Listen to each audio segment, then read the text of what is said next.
What it do, man? It's your boy Battle Truth coming to you live and direct from the Battle Truth headquarters. Let's get right off into this, man. So, footage going around the battle rap community of battle rapper KD from St. Louis was confronted by another battle rapper. I apologize for not knowing your name, brother. I'm sorry. I really do. I genuinely apologize for that. Well, apparently he was confronted by this other battle rapper as a result of him dirty macking him. From what the audio was revealing, if we were listening to the audio, apparently some female that this other battle rap guy was dealing with, KD had to have some type of knowledge of her. So apparently they supposed to have been cool with each other, KD and this guy, to the point that whatever girl this guy was talking to or dealing with, the guy was accusing KD of pouring salt on him by telling her who he dealing with on the side.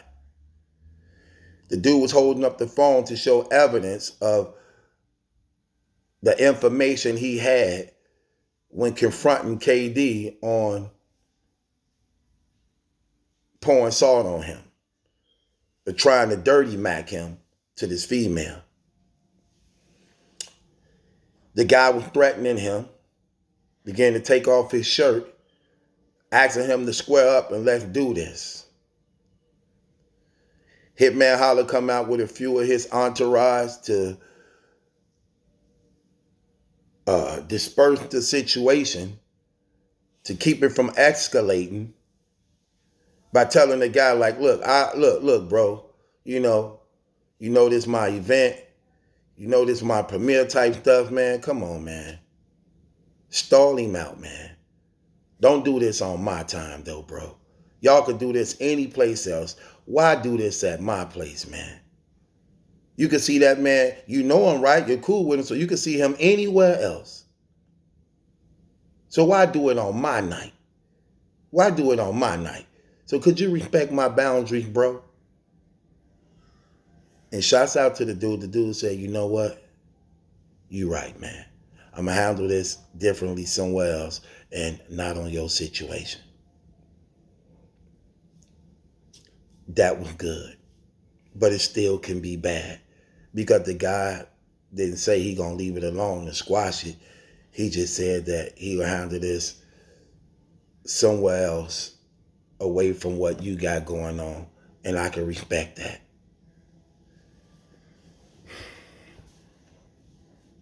I wasn't going to touch on this, but I have to touch on this because in this world we live in, this is what's getting a lot of brothers killed, especially when it comes to us black dudes. We get killed over these females. Like for the most part, 80% of our crimes have some type of dealing with females. Yeah, it do. And everything we do for the most part is for females. We dress because of females. We want them to see us some type of way. We wear jewelry because of females. We want them to see us shining and how we have it.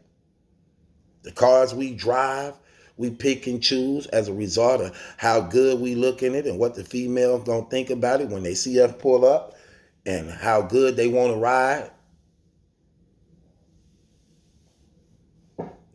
It's always over females. Showing out, fights break out, gunshots happening over females. And this ain't no different. It's dangerous because you got a group of guys. He got his guys. KD got his guys. And this is how you have some guy from either side end up doing too much and somebody lose their life over stupid stuff like this. Saw this happen all the time. I don't know how true it is about what happened between KD and this guy, but I know, man, that power of that coochie is something else, boy. It make you do things. I done seen that coochie break dudes down. Turned a truthful man into a liar. Turned a killer into a coward. Turn the honest man to a thief.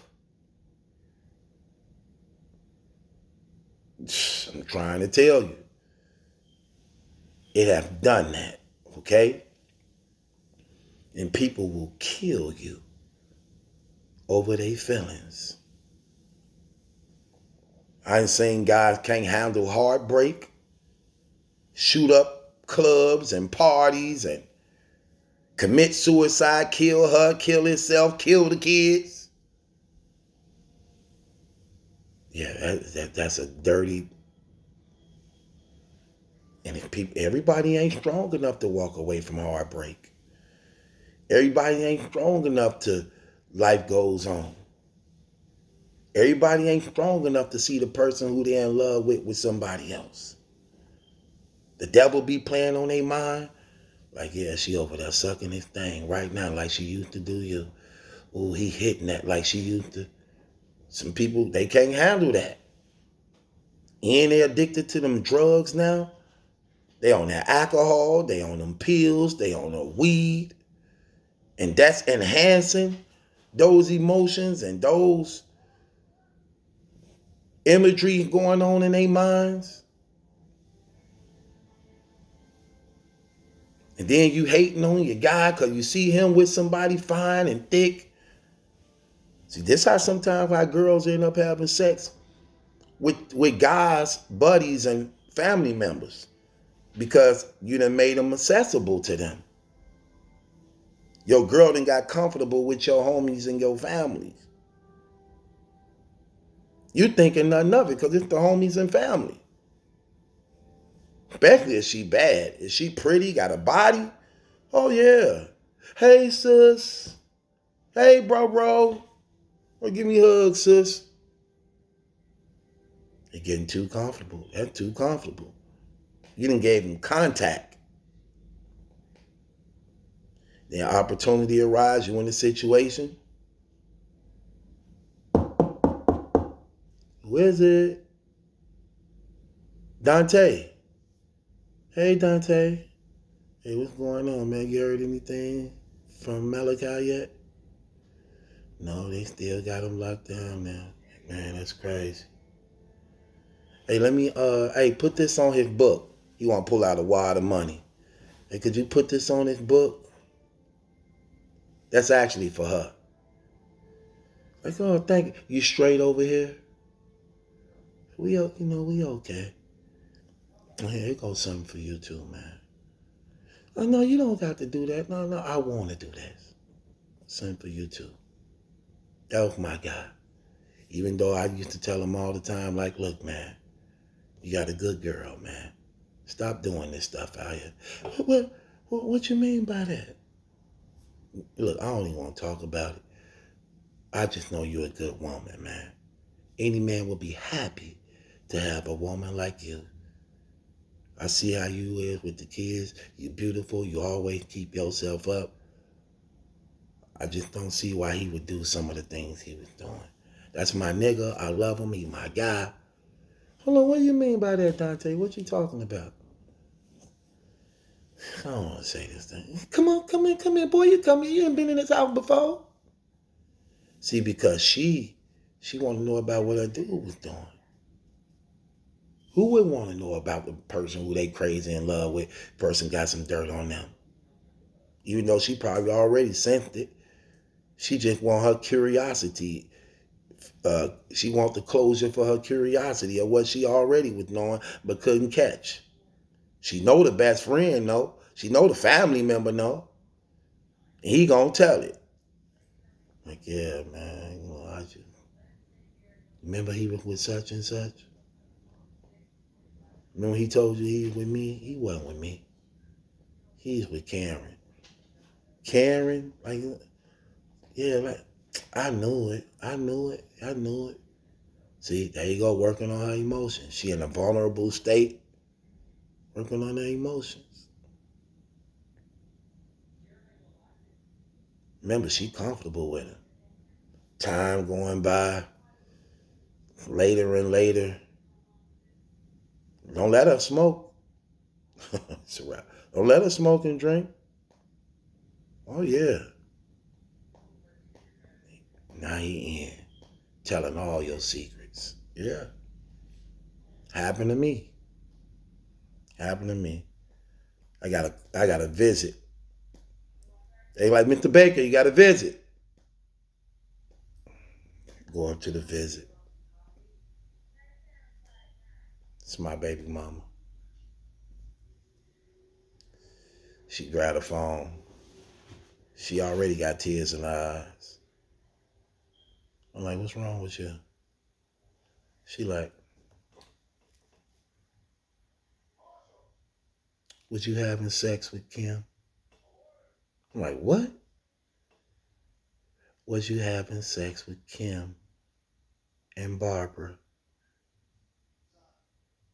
I'm like, where you getting this from? She's like, just answer the question. While tears falling from my eye. I'm like, why are you asking me that? Answer the question, Maliki. Just tell the truth for once. I ain't want to tell her because I knew I couldn't be there to console her. I don't know where she had got the information from, but I knew it had to come from one of the fellas.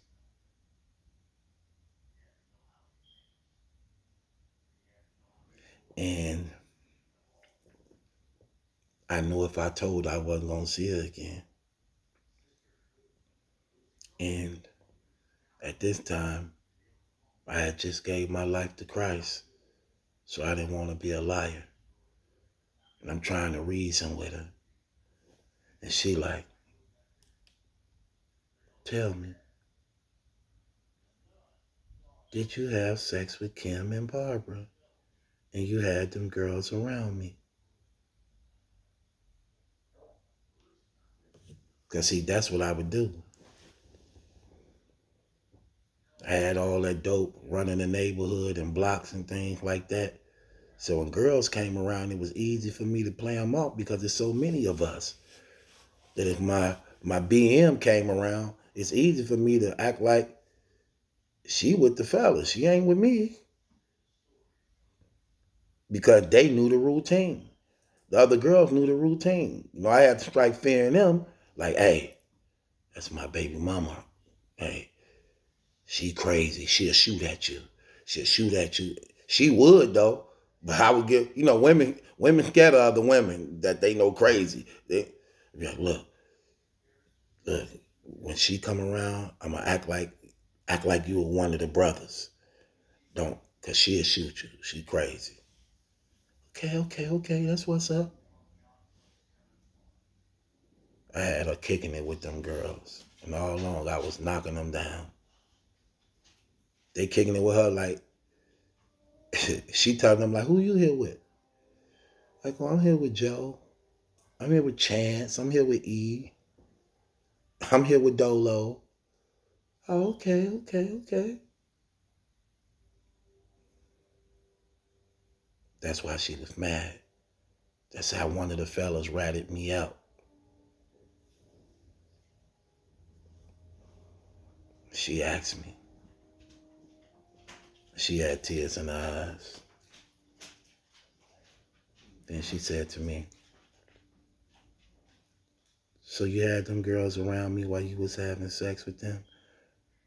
All in my face, all in my house. I took them girls shopping and you was having sex with them. And you acting like they your guys, with your guys. When in reality, they was there for you. Tell me the truth, Maliki. And she getting louder, tears falling from my eyes. Cause she broken. And she know me looking at her, she know it's the truth. She just wanna hear me say it. I couldn't hold on to it. I gave her the clothes that she needed. I didn't want to, because I couldn't be there for her. And she wasn't taking no for an answer. So I told her, I say, look, I'm going to tell you, but you have to hear me out.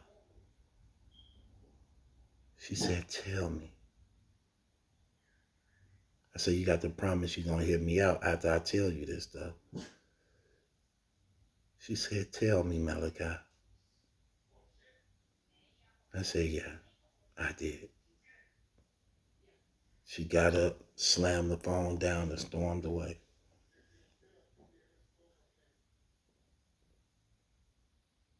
And during my rest of my prison time, that was the last time I seen her. Then guess what? Found out she got pregnant by my best friend. She had a baby by him. And she was basically engaged to marry my other best friend. Two of my closest best friends. One I've been knowing for basically my whole life. And the other one I was knowing since I was 15 years old. She had a baby by one. It was engaged to marry the other one.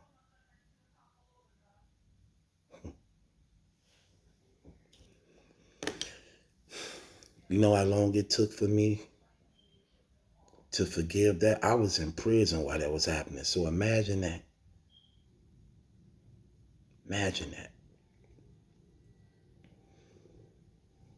I didn't honestly forgive that girl to the last 6 months of my prison time. I was plotting on doing something nasty to all of them. I wrote it out. I strategically put it out. I had it in my mind I was going to kill all of them. Because I hated the disrespect that came with it, what was done around my kids. I was mad about that. Because my second son named after my guy I've been knowing my whole life. I named my second son after you. That's how close we was. We supposed to have been partners. I'm here in prison because of you.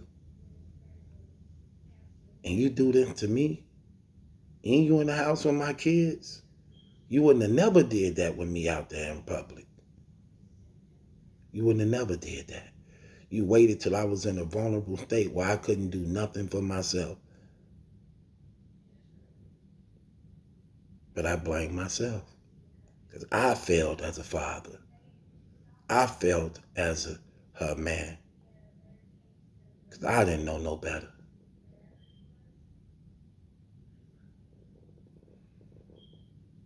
It took me all those years just wrestling with my feelings, just mad. Because I'm like, I ain't finna let them play me like this. Thank God he saved me in that prison. And he gave, and all that time I needed. If I would have got out any time sooner, I probably would be locked up forever. Because I had made it up in my mind I was going to kill them. Yeah. Thank God he broke me from that. That's how come can't nobody tell me differently. I know how the enemy works. I remember, listen, man, I'm going to tell y'all some real stuff. I remember this, look, this, y'all may not believe what I'm finna tell you.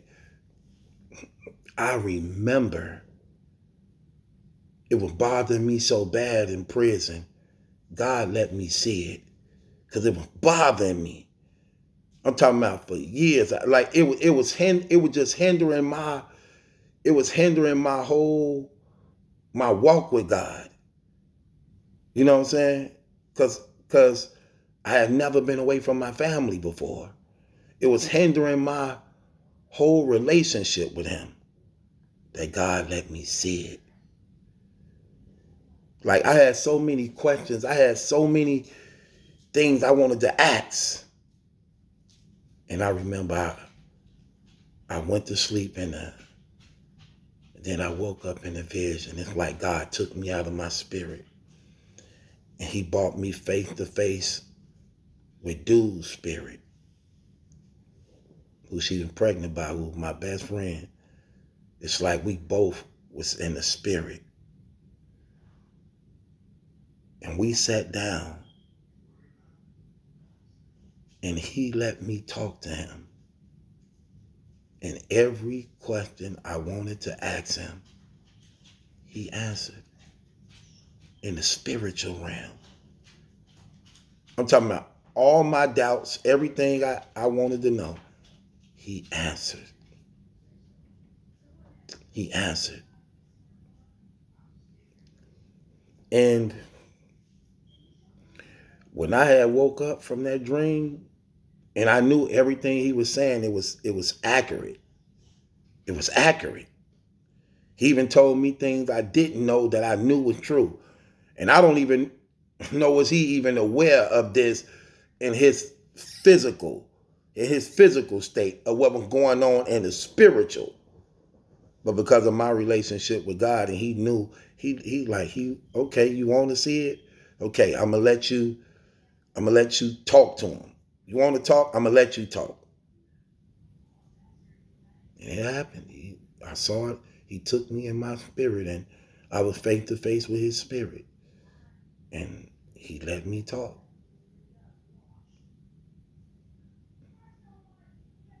Real talk. That's what I'm saying. And keep in mind, I was a believer. So imagine how hard it was for me as a believer who trying to do right. When a person who not trying to be right, that's not a believer. That's why everything is gun blazing. When you ain't got no self-control, no discipline in your spirit, no fear of God, guns just blazing. And it ain't worth it. Because at the end of the day, you know what happens? When KD was being confronted by that brother, you know what happens? One die, one go to jail, she land with somebody else. And it repeats itself all over again. One die, one go to jail, and it repeats itself all over again.